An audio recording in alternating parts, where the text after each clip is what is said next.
Newton's laws of motion के सबसे interesting part पे हम आ गए हैं, जो है डायनामिक्स। डायनामिक्स में हम बात कर रहे हैं कि भाई फोर्सेस के कारण मोशन किस तरीके से होता है। और यहाँ पर एफबीडी हमें बनाने होंगे। बहुत सारे क्वेश्चंस यहाँ पे बार बार पूछे जाते रहे हैं और पूछे जाते रहेंगे। एवरग्रीन टॉपिक है, बहुत ही अच्छा स्कोरिंग टॉपिक है। तो देखो स्टार्ट करते हैं। सबसे पहले हमारे पास जो बेसिक इक्वेशन है, हमने क्या देखा था, हमारे पास फोर्स की वैल्यू होती है मास टाइम्स एक्सेलरेशन। सबसे सिंपल आप इस तरीके से लिख सकते हो। मान के चलते हैं मास की वैल्यू सब जगह कांस्टेंट रहेगी और इस केस में मोस्टली सब जगह वैसा ही रहने वाला है। अच्छा, अगर फोर्स वेक्टर है तो हमारे पास एक्सेलरेशन भी वेक्टर होता है। इसका बेसिकली मतलब क्या होता है? इसका मतलब ये होता है कि मोशन को अलग अलग डायरेक्शन में आप अलग अलग तरीके से स्टडी कर सकते हो। जैसे अगर कोई मुझे बोले कि एफ एक्स की वैल्यू कुछ है, तो मैं बोल दूंगा मास into acceleration time of x component, है ना।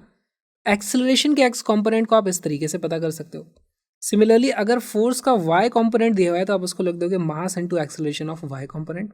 और फोर्स का अगर जेड कॉम्पोनेंट दिया हुआ है तो उसे आप लिख दोगे mass into acceleration of Z component. जब भी हम बोलते हैं कोई फोर्स वेक्टर है, एक्सेलरेशन वेक्टर, तो इसका ये मतलब है कि हम इस तरीके से तोड़ के चीज़ों को सॉल्व कर पाएंगे। तो यहाँ से एक्सेलरेशन की कुछ वैल्यू निकाल लेना, वो इसकी निकाल लोगे, इसकी निकाल लोगे। आप ए नेट जो रिजल्टेंट आएगा उसको क्या लिख दोगे, ए X I cap plus A Y J cap. इस तरीके से पूरा लिख सकते हो ना, इसको मैं लिख भी देता हूँ। Acceleration vector will be A X I cap plus A Y J cap plus A Z K cap. इस तरीके से आप लिख पाओगे। खैर इस तरीके के सवाल तो बहुत कम पूछे जाते हैं। सवाल पूछे जाएंगे इस तरीके के। यहाँ पे समझो हो क्या रहा है, हमारे पास एक फोर्स लग रहा है, कोई फ्रिक्शन यहाँ पे मौजूद नहीं है, तो यहाँ पे मैं सीधे सीधे लिख सकता हूँ भाई जिस दिशा में लगा है फोर्स उधर ही होगा इसका एक्सेलरेशन। इस तरीके से मैं एक्सेलरेशन मार्क कर दूंगा। यहाँ मैं लिख सकता हूँ force is equal to mass times acceleration, या फिर acceleration will be equal to force divided by mass M. सबसे सिंपल सवाल डायनेमिक्स का हमने कर लिया। चीज़ों को थोड़ा कॉम्प्लिकेट करते हैं। कॉम्प्लिकेट कैसे करेंगे? यहाँ पे एक रस्सी लगा दी, दो अलग अलग मास को हमने लटका दिया। अब हमें पूछना है कि भाई इनका एक्सेलरेशन कितना होगा, और इस रस्सी में कुछ खिंचाव होगा, कुछ टेंशन का फोर्स होगा, वो भी हमें बताना है कितना होगा। तो सबसे पहले तो यहाँ पे समझना शुरू करते हैं कि भाई एक बात बताओ, क्या इन दोनों का एक्सेलरेशन अलग अलग होगा या सेम होगा? अगर ये ब्लॉक जा रहा है इस तरफ ए एक्सेलरेशन से, तो ये भी इस तरफ ए एक्सेलरेशन से ही जाएगा, क्योंकि रस्सी की लेंथ कांस्टेंट रहती है। अगर इसका एक्सेलरेशन ज़्यादा होता है, इसका ये धीरे धीरे एक्सेलरेट करता है, तो इसका मतलब ये इन दोनों के बीच का गैप बढ़ता जाएगा और रस्सी लंबी होती जाएगी। वैसा तो नहीं हो रहा है, करेक्ट। हमें यहाँ पर एक चीज़ समझ में आती है, भाई अगर इसका एक्सेलरेशन इस तरफ ए है तो इसका भी एक्सेलरेशन इस तरफ ए है। अब यहाँ पर किस तरीके से हम इसको सॉल्व करेंगे? तो देखो हमें यहाँ पे मानना पड़ेगा कि रस्सी में यहाँ पे कुछ फोर्स होगा टेंशन का टी। अब रस्सी टेंशन कैसे लगाती है? अगर मैं रस्सी को इस तरफ से खींचूं तो यहाँ भी टेंशन टी होती है, यहाँ भी टेंशन टी होती है। रस्सी दोनों तरफ फोर्स लगाती है। अगर हमारे पास रस्सी है इस तरीके से, है ना, तो रस्सी पे टेंशन इस तरफ भी होगी टी और इस तरफ भी होगी टी। हमारे पास अगर यहाँ पर कोई ब्लॉक है तो उस ब्लॉक पे भी टेंशन लग रही होगी इस तरीके से टी, और यहाँ दूसरा ब्लॉक है उस पर भी लग रहा होगा टेंशन टी इस तरीके से। साथ में हमने यहाँ पर इसके ऊपर फोर्स लगा रखा था कुछ इस तरीके से। तो हमारे पास ये क्या बन गया? बन गया हमारा फ्री बॉडी डायग्राम, है ना, जिसमें हमारे पास बीच में ये वाला जो था, इसको मैं कलर बदल देता हूँ, दिस वाज अ रस्सी। ठीक, ये है मेरे पास मास m1, ये था मेरे पास में मास इस तरीके से बताओ भाई, दिस वाज m2। ठीक, हमारे पास दोनों मासेस भी आ चुके हैं, ये था मास, ये था मास। ये तो हमारी रस्सी हो गई। ऑलराइट, हमें एक और चीज़ पता है, दोनों का एक्सेलरेशन इस दिशा में आ चुका है, तो दोनों के ऊपर उनके अब हमने सारे फोर्सेस बना दिए क्या? नहीं। अभी मैंने नीचे एक इस पे लगा होगा mg, इस पे भी लगा होगा m2g। ठीक, लेकिन इसको बैलेंस कर रहा होगा नॉर्मल रिएक्शन इस तरीके से, यहाँ पे नॉर्मल रिएक्शन इस तरीके से कुछ होगा। वाई डायरेक्शन में फोर्सेस वो बैलेंस हो जाएंगे, क्योंकि वाई डायरेक्शन में हमारा ब्लॉक ऊपर नीचे मूव नहीं कर रहा है। इसी तरीके से इसका भी वाई डायरेक्शन में फोर्सेस बैलेंस हो जाएंगे। तो आप ये सारी चीज़ें यहाँ पर कर सकते हो। हम यहाँ पर इक्वेशन क्या लिखेंगे? इन एक्स डायरेक्शन, एक्स डायरेक्शन में हम लिख देंगे, हम पहले लिखेंगे m1 के लिए, m1 के ऊपर इस दिशा में एक फोर्स लगा हुआ है टेंशन का t के बराबर। देखो यहाँ पर इसके ऊपर सिर्फ इस तरफ t लगा हुआ है।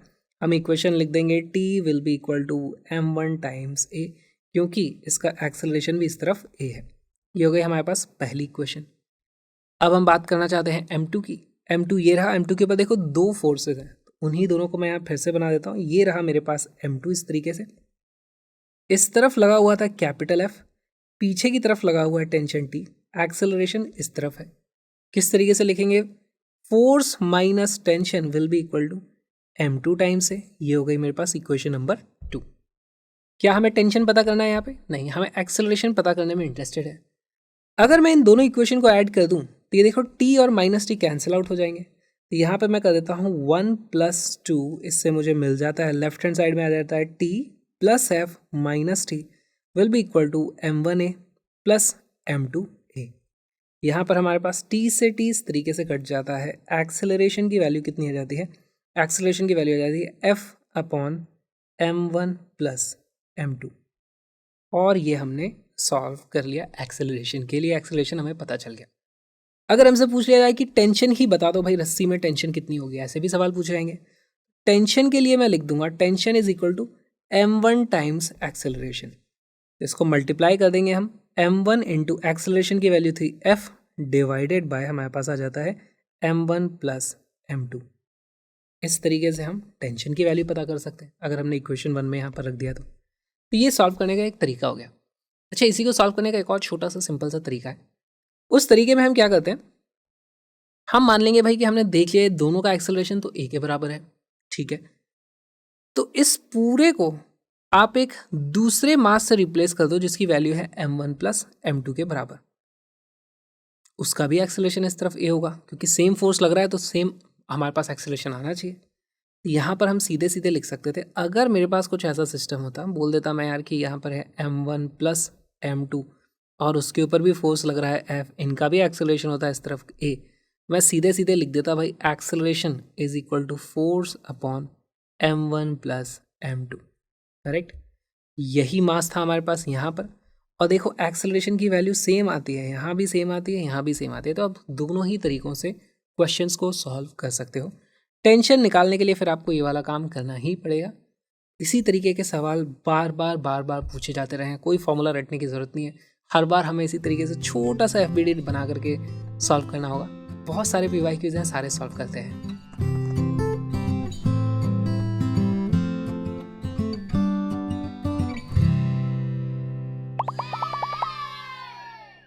A person of mass 60 kg is inside a lift of mass 940 kg and presses the button on control panel. The lift starts moving upwards with an acceleration of इतना। अगर G की वैल्यू इतनी है तो the tension in supporting cable is. तो देखो अभी बहुत ही अच्छा सवाल बन गया है। हमारे पास इस तरीके से एक लिफ्ट है और सपोर्टिंग केबल क्या होती है, जो उसको इस तरीके से रस्सी लगी होती है, ऊपर तक जाती है, वो उसको ऊपर खींच के ले जा रही है। तो बेसिकली यहाँ पर रस्सी उसको खींच रही होगी, करेक्ट। तो इस रस्सी में कुछ टेंशन होगी, तो टेंशन का फोर्स हमारी लिफ्ट के ऊपर इस तरीके से लगेगा T। अब हमें इसका एक्सेलरेशन पता है, तो बताओ फोर्सेस कितने लग रहे होंगे, टेंशन की वैल्यू कितनी होगी, ये आपको बताना है।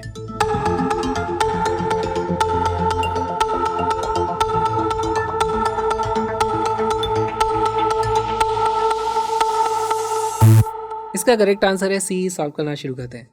तो देखो यहाँ पर फोर्सेस हमें पहले बनाने पड़ेंगे सारे कितने। सबसे पहले तो इस लिफ्ट का बताओ टोटल मास कितना है। लिफ्ट में लिफ्ट वाला मास था 940 और उसके अंदर एक इंसान बैठा हुआ है 60। तो बेसिकली हमारे पास जो टोटल मास है इसको मैं रिप्लेस कर सकता हूँ भाई, वो 1000 किलोग्राम के बराबर है। इसके ऊपर की तरफ फोर्स लगा हुआ है टेंशन T का, साथ में इसके ऊपर एक नीचे की तरफ mg भी तो लगा होगा, जिसकी वैल्यू कितनी हो जाएगी, वो जाएगा मास है 1000 टाइम्स 10 से मल्टीप्लाई कर देंगे उसको, तो 10,000 उसकी वैल्यू आ जाती है। और इस पूरे का ऊपर की तरफ एक्सेलरेशन दिया हुआ है 1 मीटर/सेकंड²। तो हमें फोर्स बैलेंस कर देना है, tension minus mg will be equal to mass times acceleration. देखो जिस दिशा में एक्सेलरेशन है उसी दिशा में हम पॉजिटिव लेते हैं, तो मैं लिखूंगा टेंशन माइनस mg। या फिर मैं इसका उल्टा भी लिख सकता था। मैं क्या लिख सकता था, मैं लिख सकता था अगर नीचे की तरफ को मैंने पॉजिटिव ले लिया तो मैं लिखता mg minus tension will be equal to minus का मास टाइम्स एक्सेलरेशन, क्योंकि उस केस में एक्सेलरेशन की वैल्यू नेगेटिव हो जाती है अगर मैं नीचे की तरफ पॉजिटिव डायरेक्शन लेता तो। ठीक है, तो ये भी आप कर सकते थे, अभी तो हमने सिंपली ये कर लिया है। वैल्यूज रखना शुरू करते हैं। टेंशन की वैल्यू हमें पता करनी है, उसकी वैल्यू हो जाएगी मास इंटू एक्सेलरेशन प्लस जी, इस तरफ आ जाएगा, है ना, ये दोनों के दोनों उस तरफ चले जाएंगे। इसकी वैल्यू हो जाती है, मास की वैल्यू थी हमारे पास टोटल था 1000 मल्टीप्लाइड बाय एक्सेलरेशन की वैल्यू है 1, जी की वैल्यू 10, तो ये हो जाता है 11। इसकी वैल्यू जाती है 11000 न्यूटन, या फिर इसी को 11 किलो न्यूटन भी आप लिख सकते थे। C becomes our correct answer.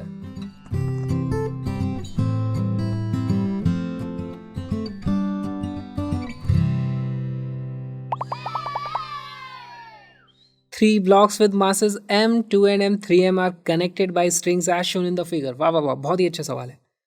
After an upward force F is applied on block M, the masses move upward at constant speed v.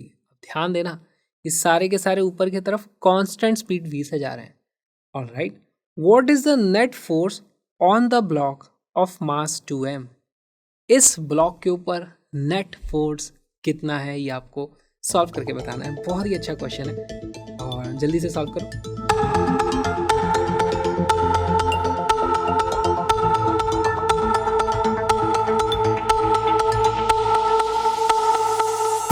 इसका करेक्ट आंसर है डी 0. कैसे आया? तो देखो यहाँ पर लिखा हुआ है v is equal to constant. इसका मतलब एक्सेलरेशन की वैल्यू हो जाएगी 0. और एक्सेलरेशन किसी भी ब्लॉक का कब 0 हो सकता है? जब उसके ऊपर एफ नेट की वैल्यू 0 हो जाएगी. एफ नेट की वैल्यू हो जाएगी 0. तो हमसे पूछा भी था what is a net force on the block of mass 2m. इसकी बात छोड़ो, इन सभी के ऊपर नेट फोर्स की वैल्यू 0 है. तो इसका अगर मैं फ्री बॉडी डायग्राम बनाने जाऊँ तो देखो मेरे को क्या दिखेगा. ये मान लो मेरे पास मास है, ये खुद है 2m और उसके ऊपर एक नीचे की तरफ टेंशन का फोर्स लगा हुआ है. उसके ऊपर एक नीचे खुद का mg लगा हुआ होगा जो कि हो जाएगा 2m टाइम्स g के बराबर. और उसके ऊपर एक ऊपर की तरफ होगी कुछ दूसरी टेंशन, उसको मान लो मैं बोल देता हूँ T2, तो ये हो जाती है मेरे पास T1. इस तरीके से उसका फ्री बॉडी डायग्राम बनेगा और यहाँ पर इन सभी की वैल्यू मिल करके 0 हो जाएगी. यकीन नहीं आता तो आप इसको चेक भी कर सकते हो. देखो हमारे पास ये है 3m, तो हमें सबके फ्री बॉडी डायग्राम बनाने पड़ेंगे. ये लो मेरे पास ये है 3m. 3m के ऊपर कौन कौन से फोर्सेस लग रहे हैं? सबसे पहली बात थी जो T1 टेंशन थी वो इस स्ट्रिंग में थी, तो यहाँ पे मार्क कर देते हैं भाई. ये थी मेरे पास T1, यहाँ पर है मेरे पास T2 और यहाँ पर तो खैर फोर्स F लग ही रहा है. तो 3m वाले के ऊपर कितना वजन लग रहा होगा नीचे की तरफ? वो आ जाएगा नीचे की तरफ 3mg. और इसके ऊपर की तरफ फोर्स लग रहा है ऐसे में T1 के बराबर. यहाँ से देखो T1 की वैल्यू तो मुझे पता चल जाती है 3mg के बराबर है, क्योंकि इसका भी एक्सेलरेशन की वैल्यू 0 है ना. एक्सेलरेशन इज इक्वल टू 0, इसका मतलब T1 is equal to 3mg. ये मुझे पता चल गया. जैसे ही T1 की वैल्यू 3mg है, यहाँ से मुझे पता चल जाएगा भाई 3mg ये था, 2mg ये था, यानी कि T2 की वैल्यू 5mg के बराबर रहेगी. इसका भी एक्सेलरेशन की वैल्यू है 0. एक्सेलरेशन इज इक्वल टू 0, इसका मतलब T1 plus 2mg is equal to T2. यहाँ से T2 की वैल्यू कितनी आ जाती है? देखो T1 आ चुका है 3mg, यहाँ से 3mg प्लस 2mg हो जाता है हमारे पास 5mg. अब बचता है हमारे पास तीसरा मास जो है सिर्फ m. इस तरीके से ये रहा m, उसके ऊपर ऐसे फोर्स लगा है कैपिटल F, नीचे की तरफ फोर्स लगा है एक T2 का और खुद का वजन भी तो नीचे की तरफ लग रहा होगा, वो हो जाएगा mg के बराबर. अब इसका भी एक्सेलरेशन 0 है. एक्सेलरेशन इज इक्वल टू 0, इसका मतलब मैं लिख सकता हूँ F will be equal to mg plus T2, है ना, क्योंकि ये फोर्स इन दोनों को कैंसिल आउट कर रहा होगा, तभी एक्सेलरेशन 0 है. यहाँ से हमारे पास वैल्यू हो जाती है. देखो T2 की वैल्यू मैं पहले ही निकाल चुका हूँ 5mg. ये हो जाता है मेरे पास F is equal to 6mg. ठीक है, ऑलराइट. अब यहाँ पे देखो, अब यहाँ पे हम इसको एक सिस्टम की तरह अगर देखें ऐसे, है ना, इसको सिस्टम बोल देते हैं हम. इस सिस्टम के ऊपर सिस्टम का मास है 6m. टोटल सिस्टम का मास कितना है? 1 2 3 4 5 6, ठीक है, 6m. और इस पूरे के ऊपर नीचे ग्रेविटी की तरफ से फोर्स लगा होगा 6mg और ऊपर की तरफ एक एक्सटर्नल फोर्स लगा हुआ है F. अगर इसका एक्सेलरेशन की वैल्यू 0 है ना, एक्सेलरेशन इज इक्वल टू 0, इसका मतलब यहाँ से हमारे पास फोर्स की वैल्यू कितनी आती है? 6mg के बराबर. देखो आप इंडिविजुअली सॉल्व करते हो तो भी फोर्स की वैल्यू वही आती है, और ऐसे डायरेक्टली सिस्टम बना के देख लेते हो तो भी फोर्स की वैल्यू सही आती है. तो किसी भी तरीके से सॉल्व कर सकते हो. इस क्वेश्चन को अगर इन्हें इंटरेस्टिंग बनाना था तो इनको net force on block of mass 2m वो पूछने की बजाय आप पूछ लेते भाई इस रस्सी में टेंशन कितनी होगी या इस वाली रस्सी में टेंशन कितनी होगी, क्योंकि उसके लिए हमें थोड़ी कैलकुलेशंस फिर भी करनी पड़ रही थी. ये नेट फोर्स तो सीधे सीधे देखो हमने चुटकी में पता कर लिया भाई, एक्सेलरेशन 0 है तो नेट फोर्स की वैल्यू 0 आ जाती है.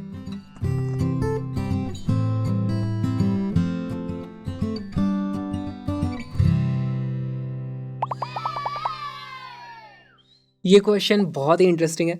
A mass of 1 kilogram is suspended by a thread. It is lifted up with an acceleration of इतना, lowered with an acceleration of इतना. The ratio of the tension is. हमसे पूछा है दो केसेस हैं, दोनों में टेंशन का रेशियो पता करना है. सबसे पहली बात तो हमने ये 4.9 की वैल्यू को ही क्यों चुना, क्योंकि g की वैल्यू होती है 9.8, अगर आप g/2 करोगे तो वो आ जाता है मेरे पास 4.9।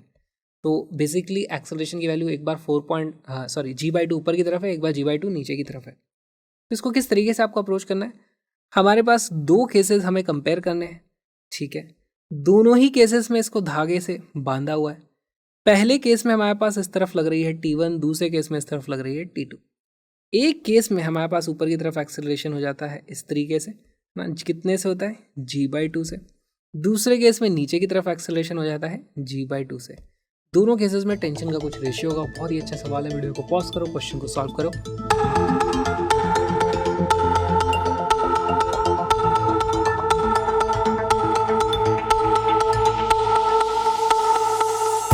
इसका करेक्ट आंसर है ए। सॉल्व करना शुरू करते हैं।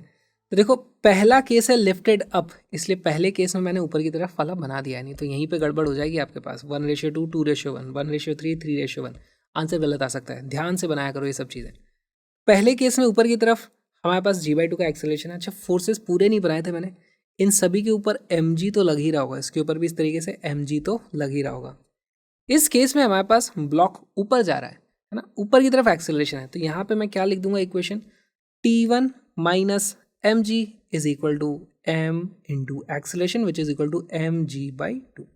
यहाँ से T1 की वैल्यू आ जाती है mg plus mg/2 which is equal to 3mg divided by 2। Correct. दूसरे केस में हमारे पास एक्सेलरेशन नीचे की तरफ है, तो अब की बार यहाँ पे मैं नीचे की तरफ को पॉजिटिव डायरेक्शन ले लेता हूँ। तो यहाँ पे मुझे पता चल जाता है भाई mg ज़्यादा होगा, T2 की वैल्यू कम रहेगी। अब मैं लिख देता हूँ mg minus T2 will be equal to mass into acceleration की वैल्यू कितनी है g/2। यहाँ से T2 की वैल्यू आ जाती है T2 is equal to mg minus mg/2 which is equal to सिर्फ mg डिवाइडेड बाई 2। ठीक है भाई, ये थी इक्वेशन नंबर 1, ये है इक्वेशन नंबर 2। हमसे पूछा है T1 डिवाइडेड बाई T2, उसकी वैल्यू आ जाएगी 3mg divided by 2 upon mg divided by 2। ये इस तरीके से कट जाएंगे, इसकी वैल्यू आ जाती है 3। तो हमारा आंसर हो जाता है 3:1, यानी कि इस तरीके से 1। कैसे आया 3:1? ये बेसिकली 3 डिवाइडेड बाई 1 है ना, इसी को आप लिख देते हो 3:1।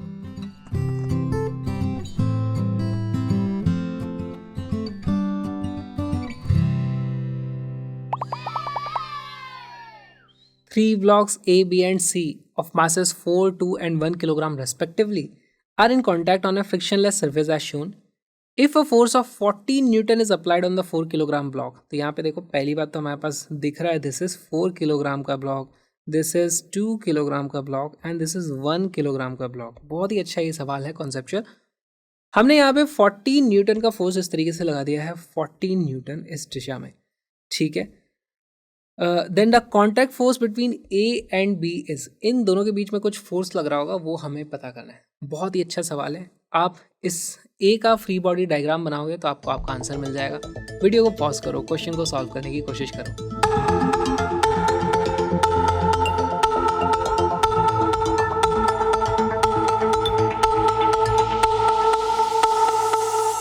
इसका करेक्ट आंसर है 6 न्यूटन। सॉल्व करना शुरू करते हैं। सबसे पहले तो मुझे एक बात बताओ, यहाँ से अगर मैं फोर्स लगा रहा हूँ, फ्रिक्शन हो या ना हो, इन सभी के एक्सेलरेशन बराबर ही होंगे इस तरफ। ये चीज़ तो हमें समझ में आ जाती है देख के। ऐसा तो होगा नहीं ए ज़्यादा आगे चला जाएगा, बी और सी धीरे धीरे पीछे रह जाएंगे, या ये भी नहीं होगा कि सी अलग ही आगे भाग जाएगा। सब एक साथ मूव करने वाले हैं, सभी का एक्सेलरेशन इस तरफ हो जाता है ए। ऑलराइट, हमने को पता करना है कि ए और बी के बीच में जो फोर्स लग रहा है वो कितना है। तो इसको सॉल्व करने का सिंपल सा तरीका है कि भाई इस जगह पे जो फोर्सेस लग रहे हैं वो हमें एफबीडी में नजर आने चाहिए। तो मैं ए ब्लॉक का फ्री बॉडी डायग्राम बना लेता हूँ। ये है मेरे पास ब्लॉक ए इस तरीके से। इस ब्लॉक के ऊपर हमने इधर से फोर्स लगा दिया, कितना लगाया है 14 न्यूटन का, ठीक। साथ में इसके ऊपर दूसरा फोर्स लगा होगा यहाँ पर, नॉर्मल रिएक्शन बी ने लगाया होगा ए के ऊपर। इस तरीके से हमारे पास आ जाता है कुछ नॉर्मल रिएक्शन एन।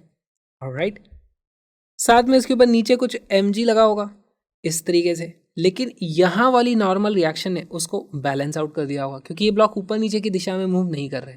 तो हम जो एफबीडी बना रहे हैं वो सिर्फ एक्स डायरेक्शन की बात करें ना, एक्स डायरेक्शन।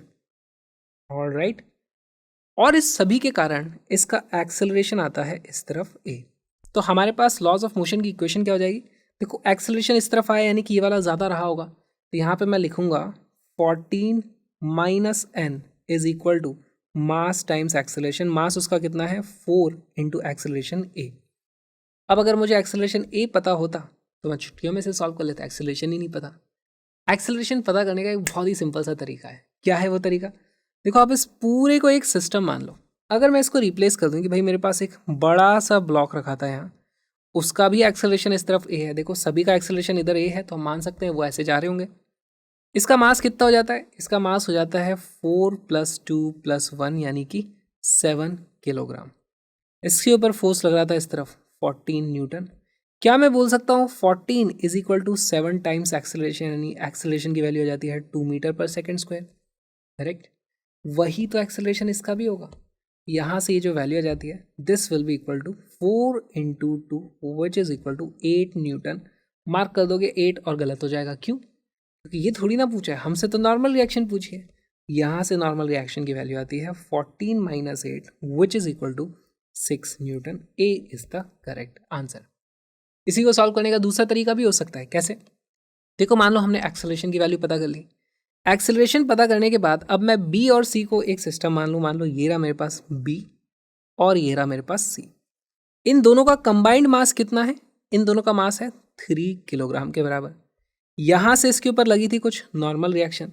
देखो भाई, बी ने ए के ऊपर जो नॉर्मल रिएक्शन लगाई थी, ए उतनी ही नॉर्मल रिएक्शन बी के ऊपर लगाएगा। एक्शन रिएक्शन पेयर ये होते हैं। ठीक है?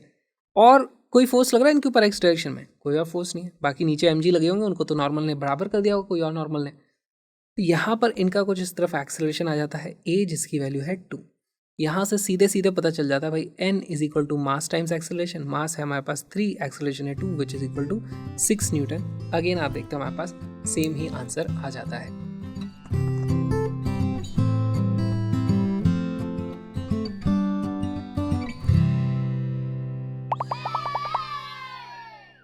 ये सवाल बहुत ही जबरदस्त है।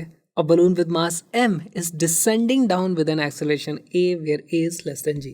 तो देखो, हमारे पास इस तरीके से एक बलून है और उसमें कुछ मास लटका हुआ है। तो पहले तो यहाँ पे हमें समझना पड़ेगा कि बलून काम किस तरीके से करता है। बलून ऐसे काम करता है कि भाई इसके ऊपर कुछ बॉयंट फोर्स इस तरीके से ऊपर की तरफ लगता है। और बॉयंट फोर्स क्या होता है, ये सारी चीज़ें हम पढ़ने वाले हैं थोड़े दिनों बाद। लेकिन मान लो इसके ऊपर कुछ इस तरीके से F बॉयंट लग रहा है, जो कि उसके वॉल्यूम के प्रोपोर्शनल होता है। ऑलराइट? तो ये अभी नीचे आ रहा है एक एक्सेलरेशन ए से। ठीक?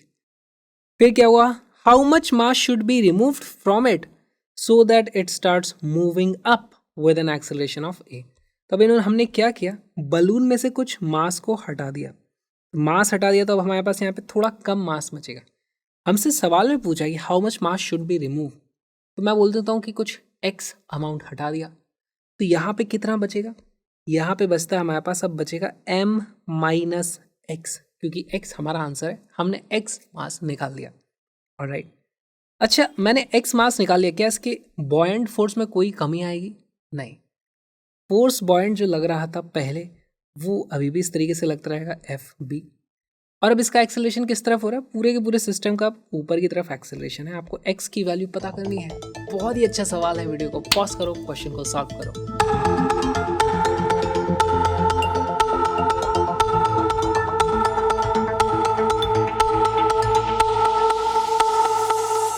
इसका करेक्ट आंसर है ए। सॉल्व करते हैं। अगेन यहाँ पे मैंने पूरा डायग्राम नहीं बनाया था, थोड़ा सा यहाँ पे mg बचा हुआ रह जाएगा। नीचे यहाँ पर कितना फोर्स लगेगा? अब की बार मास है m - x, इतने g हमारे पास यहाँ पर फोर्स लगेगा। ठीक है भाई? यहाँ पे हमारे पास नीचे की तरफ एक्सेलरेशन है ना? नीचे की तरफ वाले को मैं पॉजिटिव डायरेक्शन ले लेता हूँ और यहाँ पे मैं इक्वेशन क्या लिख दूंगा? mg - f is equal to mass times acceleration. अब दूसरे केस की इक्वेशन लिखनी है, ध्यान से लिखना, यहाँ गलती होने का बहुत स्कोप होता है। हमारे पास ऊपर की तरफ एक्सेलरेशन आ रहा है, तो मैं एक काम करता हूँ, ऊपर की तरफ वाले को पॉजिटिव ले लेता हूँ, क्योंकि मुझे पता है FB की वैल्यू बड़ी होगी तभी ऊपर एक्सेलरेट हो रहा है। तो यहाँ इक्वेशन लिखेंगे हम F माइनस ऊपर की तरफ वाला फोर्स F माइनस नीचे की तरफ वाला फोर्स कितना है? -m - x times g। ठीक है? Will be equal to mass times acceleration ऊपर की तरफ। हो गई ना गलती? इसका मास m थोड़ी ना है कि यहाँ पे हम ma लिखें। इसका मास तो बचा है भाई m - x इतने टाइम्स a। ये है मेरे पास इक्वेशन नंबर 1, ये है मेरे पास इक्वेशन नंबर 2। दो वेरिएबल, दो हाँ हमारे पास इक्वेशन है, सॉल्व किया जा सकता है। हमसे क्या पूछा है? x की वैल्यू पूछी है। तो इस इक्वेशन में एफ हमारे पास एक्स्ट्रा आ रहा है, यहाँ से मैं एफ की वैल्यू पता कर सकता हूँ। देखो यहाँ से एफ की वैल्यू आ जाती है mg माइनस ma। इस वैल्यू को आप इस इक्वेशन में डाल दोगे तो हमारे पास नई इक्वेशन कितनी आ जाती है, वो आ जाती है mg minus ma minus mg plus xg is equal to ma minus xa। हमारे पास ये इक्वेशन आ जाती है। अब यहाँ पे कुछ चीज़ें कटती हुई नज़र आ रही हैं, जैसे एक mg से दूसरा mg इस तरफ कट जाता है। हमारे पास x वाली टर्म दो है, दोनों x वाली टर्म को एक तरफ ले आओ, तो दोनों x वाली टर्म को एक तरफ लाता हूँ, मेरे पास आता है xg plus xa will be equal to ma plus ma, यानी कि equal to 2 times ma।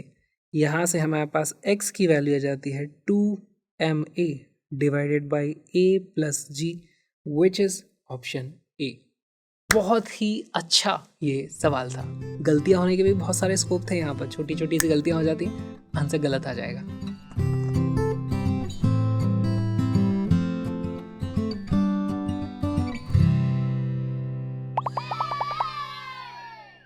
A monkey of mass 20 kg is holding a vertical rope. The rope will not break when a mass of 25 kg is suspended from it, but will break if the mass exceeds 25 kg. तो यहाँ पर देखो, इस तरीके के सवाल बहुत सारे पूछे जाते हैं कि कब रस्सी टूट जाएगी। रस्सी टूटेगी क्यों? एक ज़्यादा मतलब उसकी एक लिमिट होगी, टेंशन इतनी वो होल्ड कर सकते हो, उससे ज़्यादा टेंशन लगा दोगे तो टूट जाएगी वो। तो देखो हमें बता दिया है कि रोप विल नॉट ब्रेक जब उसमें 25 किलोग्राम लटकाते हैं, लेकिन उससे ज़्यादा लटका दोगे तो रस्सी टूट जाएगी। तो देखो इसको समझो, हमारे पास मान लो यहाँ पर इस तरीके से एक रस्सी है और उसमें 25 किलोग्राम को मैंने लटका दिया, तो रस्सी में टेंशन बता सकते हो। यहाँ पे नीचे इसके ऊपर फोर्स लग रहा है 25 g के बराबर, इसमें ऊपर की तरफ लग रहा है टेंशन T। अगर टेंशन की वैल्यू 25 g है तब तो रस्सी अभी तक तो नहीं टूटी। अगर इससे ज़्यादा मैं वैल्यू बढ़ा देता हूँ तो रस्सी टूट जाती है। अगर g की वैल्यू मैं 10 ले रहा हूँ तो इसकी वैल्यू कितनी आ जाती है, tension is equal to 250 newton. तो यहाँ पे मैं लिख सकता हूँ टेंशन की जो मैक्सिमम वैल्यू है वो हो सकती है 250 न्यूटन। उससे ज़्यादा टेंशन की वैल्यू हो ही नहीं सकती, वरना वो रस्सी टूट जाती है। Alright, what is the maximum acceleration with which monkey can climb up along the rope. अब यहाँ पर दूसरा केस बनाते हैं। यहाँ पर इस बार हमारे पास रस्सी लटकी हुई है और यहाँ पर एक है हमारे पास बंदर। इस तरीके से बंदर को चढ़ना है ऊपर। बंदर ऊपर चढ़ेगा। बंदर ऊपर कैसे चढ़ता है, वो रस्सी को ऐसे नीचे खींचेगा। बंदर रस्सी को नीचे खींचेगा तो रस्सी बंदर को ऊपर खींच लेगी। अब रस्सी तो खुद तो बंधी हुई है, रस्सी खुद तो नीचे आ नहीं सकती, बंदर ही ऊपर जा सकता है। ऐसा ही कुछ होता है। ध्यान देना टेंशन की मैक्सिमम वैल्यू इससे एक्सीड ना कर जाए। एक काम करो, मान लो कि रस्सी में मैक्सिमम जो टेंशन है उसकी टेंशन की जो वैल्यू है वो 250 न्यूटन ही है। लिमिटिंग केस इसको बोलते हैं हम, कि जब भी कोई मैक्सिमम वैल्यू है उसी वैल्यू को रख करके सॉल्व करना शुरू कर दिया, मतलब हम लिमिट चेक कर रहे हैं कि भाई वाकई में कितना ज़्यादा ये एक्सेलरेट हो सकता है। तो यहाँ पर अब आपको बंदर का एक्सेलरेशन पता करना है। बहुत ही अच्छा सवाल हो गया। ये वीडियो को पॉज करो, क्वेश्चन को सॉल्व करो।